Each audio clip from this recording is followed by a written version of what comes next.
Në ditën e dëshmorëve të kombit, janë të shumtë emrat e të gjitha kohrave që kujtohen me mirënjohje, jo vetëm nga vlerat e përjetshme dhe kontributin që dhanë për çlirimin e vendit, për një të ardhme më të mirë, por edhe për të gjithë ata që sakrifikuan jetën e tyre për liri, demokraci, të drejtat e njeriut dhe dinjitetin e çdo shqiptari.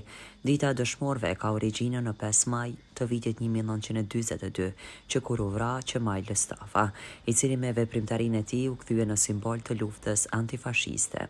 Pas së shpalljes së pavarësisë më 1912 e deri më 1945, shteti shqiptar nuk krijoi një status ligjor për dëshmorët e atë-dheut. Gjatë luftës nacionale çlirimtare nisën përpjekjet e para për të nderuar dëshmorët e rënë në fushat e betejave.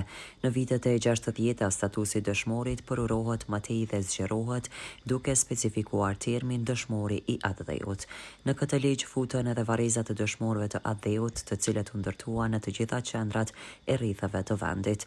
U ndërtuan edhe varrezat e dëshmorëve të atë-dheut në Tiranë me monumentin Nëna Shqipëri. Më 1992-93 me ndërrimin e sistemit politik, pësuan ndryshime dhe statusi i dëshmorit të atë-dheut.